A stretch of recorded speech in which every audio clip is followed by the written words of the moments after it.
close the door. Hi and welcome. Beautiful Forever University is very proud to be here in Fort Lauderdale, Florida, in the heat, but Dr. Shino Bay is absolutely worth it. And I am very proud to be here to discuss the male market and what is going on in the industry. There's lots of questions. Please ask us your questions, your comments. Go on to Beautiful Forever and follow us. You go to a little tiny button that says notifications within the Beautiful Forever, and you'll be notified every time that we're live. So I'm here to introduce Dr. Shino Bay. He's a board-certified dermatologist and a friend, and very well-respected doctor in the area. Both has men and women patients. And I'll start by asking Dr. Shino Bay, who is also the author of Be Youthful. And I think you can get it on Amazon. Yeah, correct. Amazon. Or you can come into his Fort Lauderdale office in Las Olas, and you can pick up a copy here, and you can meet him, get a consult. And one of my favorite restaurants, by the way, is across the street, Yolo's. Yolo, yeah. So you can go to Yolo's and have lunch. So you can make a whole beauty day at Dr. Shino Bay's. So we're going to be talking today about being youthful for men and the men's market. And why is it so difficult for so many of the practices to really delve into the men's market and be able to focus on men? Men are not interested, especially gay men, they're not interested in focusing on beauty. They just want anti-aging. They want to look better, they want to look younger, and they want to feel good. So I guess what I want you to talk to the audience about is what are you doing to attract men in and keeping them and retaining them? Because patients notoriously, men patients, are better across the board than women and much more loyal. Tell us what you're seeing with the men's patients. So, I mean, across the country, what we see, and these are just statistics that I'm going to throw out to you guys out there, they said that 43% of men in the United States are bothered by the way they look or their appearance. But that's a big number. Right. But only 10% of those men are doing cosmetic procedures. So what is the rest of the population are doing? Well, I think when it comes to men, you have to reach out to them. And very little work until now. I mean, this year is the year of the male aesthetic, market. Everybody is trying to do something. All the people in the industry, from Galderma, Allergan, they're trying to reach out because the focus before was just females, right?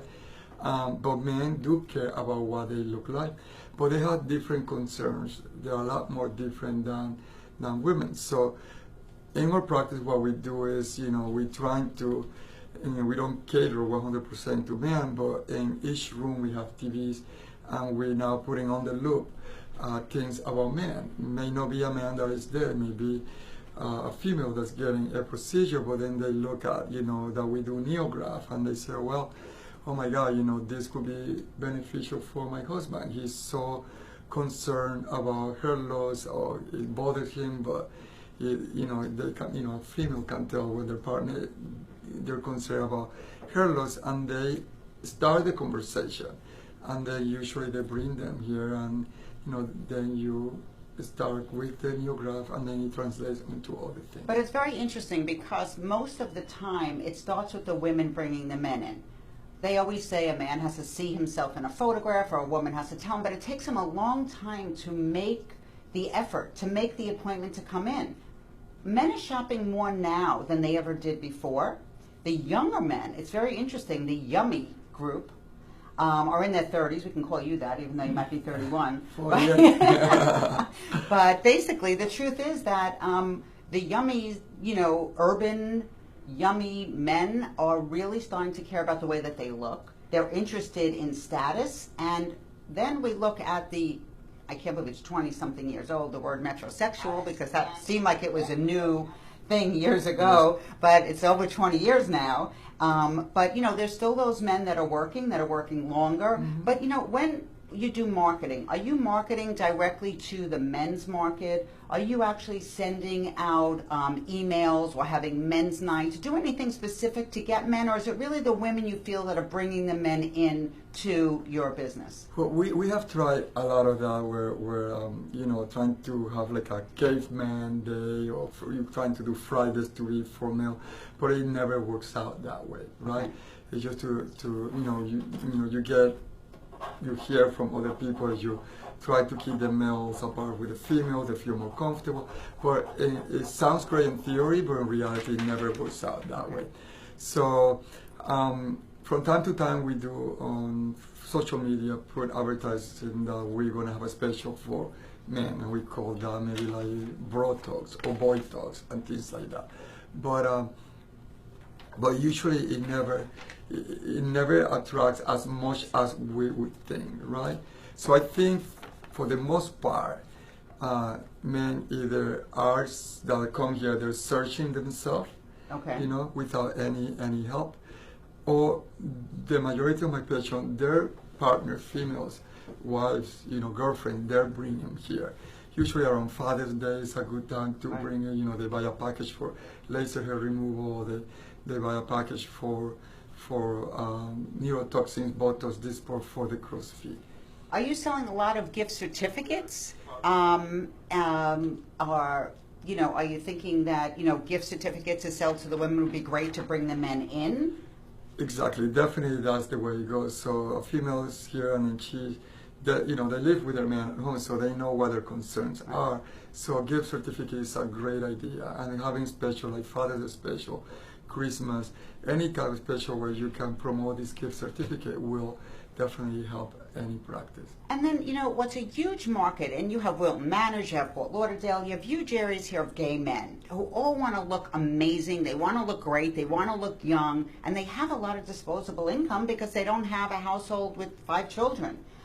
So how do you feel that it would be best to get that group in here, and what do you feel you can do, or what have you tried to do? Because it is new, and we're just playing with it right now, you know, advertising in the gay magazines in the gay areas. Some doctors are very paranoid and said, well, if I advertise there, they'll think that's all the truth is, you can advertise anywhere, and people who are reading it are going to be that audience, and they're going to come in. Right. So how do you feel about that market? Well, when it comes to it depends which magazine you advertise. I chose not to advertise in a gay magazine because sometimes, you know, I will open one of those magazines and there's men soliciting and prostitution, things like that. So for my brand. Okay. For the sake of my brand, I didn't want to Okay. be in those type of magazines. So I try to do the local magazines that is just it includes everyone, not Okay. just cater to them. But I know some of my friends that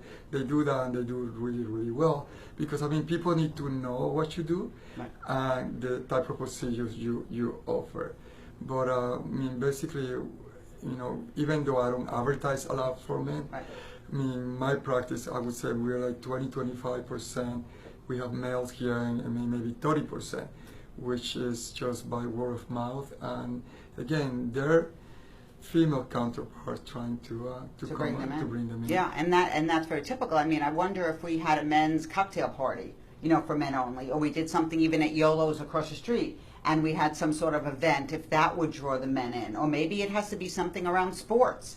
There's a lot of men very interested in sports. Maybe we get a sports figure, a sports authority, you know, somebody to come and to speak that they can meet and greet and do book signings or do signings. Maybe, I mean, these are ideas we can talk about, but it really is the future of the industry. We're looking at 2 to 3 times at least the growth for men. Not only the 30-year-olds, but now the older men who are in the marketplace, who have to stay longer. In my book that I've promoted, Beautifully Profitable, that you can also get on Very good, Amazon. by the way. Oh, thank you. Amazing. Have you read it? Yeah, like a few pages of what I've read is fantastic. Oh, So thank you. I I appreciate just got that. it like last week. Or Yeah, maybe in Las Vegas Yeah, at the Las Vegas, aesthetic show so- when there was a whole day on the men's market. And we're happy to take questions live. And so if we can see the questions, we can answer them. But how do we educate our patients and the public? I think one of the ways, and you can answer as well, is the grassroots, starting local. I always say to start within a 5-mile radius of your business. People call us up every day of the week as consultants and say, I want to go national. I want to go international. I say, okay, let's start within 5 miles of your own practice and get everybody to know you. Then you can expand further out. And I think getting people to know in the local area, and I've noticed that, you know, waiting outside, that you have a beautiful office, a great waiting room, very attentive staff. the customer service is also very important. People want to be catered to. And not only men, but anybody who comes in, they want to feel special. And I did feel that way when I walked in. Your staff knew that I was coming in. They greeted me. They were very friendly. They took me in the back. And I think that that has a lot to do with it. And it starts with you. I mean, it starts with you, and it starts at the top. Because if you start that precedent, and I know you have very good management as well, but it starts with your attitude and your personality. You also have a very unique way about you, a very spiritual, very calming way. And, you know, we were talking before this broadcast about how do you keep patients calm. There's so many people out there that are just not happy with themselves, they're just not happy people. And, you know, they think that getting a non-invasive procedure is going to make them happy. Well, I think Dr. Stephen Diane did do a study on Botox, and if you got Botox, then you didn't need your antidepressants anymore. I don't know. Steve, we'll have to look at your study again, but I think it's because I think maybe like almost a little psychosomatic where you know you're going to look better, so you feel better. Right. So how do you calm your patients? How do you keep them happy? How do you retain them? Because I see you have a huge retention rate of the same people and a very large word-of-mouth marketing. Well, you know, I noticed, you know, quite early that it didn't matter what I did to patients, if they have self-love and self-acceptance and accepting the aging process in a healthy way. I mean, we all want to look good for our age or age gracefully, but there's people, I think, had to do a lot with the marketing and, you know, a lot of Photoshop photos of people like Raquel Welch, Susan Sommer, that a lot of these celebrities that they don't look like themselves without makeup and all the Photoshop that they get. The people of, you know, I never saw my grandma saying, oh, I feel like I look like a witch, I hate myself because I look, or, you know, they need to accept the aging process. That's why I wrote my book. You know, and when patients come here, if I feel that they're not having a healthy relationship with themselves, that there's no self-love, I spend a lot of my time, money trying to buy books like, you know, The Power of Now, New Earth, The Four Agreements, different books that I will give them as tool so they start loving themselves more. And my book, if you want to know what it's about, you have every information that you need to know to age gracefully if it is important to you. But then it turns into a spiritual book about self-love and self-acceptance. Basically what I want to give to all my patients is a spiritual facelift, right? So I think that's something that I give to my patients, and I'm very conscious about that I'm in the world of vanity, and I'm dealing with people's fears. Fear of aging, fear of abandonment, fear of not getting somebody else in their life. So I understand that. So people come here to all of us to get alleviated from those fears. And you need to be very sensitive about their needs and not disregard what they're saying to you. And I think a good way is trying to educate them, you know, not only about the aging process, but also plant a seed of self-love, self-acceptance, so they're starting to accept things that we cannot fix anymore, right? And I think that's great that you do that, and that you take the time and that you care, because most doctors these days are in and out. The nurse is prepping you, you say hello, you spend your 15 minutes or so, and you're out the door. How much time does it take for you with each male patient or each patient that you're going to be talking about your spiritual facelift, which, by the way, I think you should trademark. I love it. So how much time do you actually spend with a patient, and do they pay for a consultation? Yeah, so I mean, I spend as much time as I can. The consultations are free. Okay. The all consultations are free. And when they come, they're greeted by my consultant, and then they will watch a video where I talk about the aging phase, because, you know, if I repeat myself constantly all day long, sounds like you're losing your voice right. already. So, but I still come in, and that gives me enough time to, if by any chance the patient really is trouble, I can have a few extra minutes to, you know, to find out what it is. And I'm very empathic, I'm very sensitive, so I usually know the right words to say to actually or guide them on the right direction. So my consultation, like I said, is primarily educational.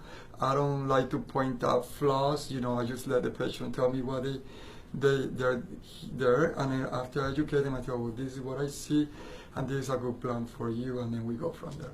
That's great. So you create like a blueprint for their future. So if it's somebody in their 60s or 70s, you create a blueprint of non-invasive procedures that you can offer them. How often would they be coming in, and what would that look like in a plan? So I'm known, internationally, nationally by being the largest injector of sculpture aesthetics, right? And in the United States, at one point, maybe still now in the world, by volume.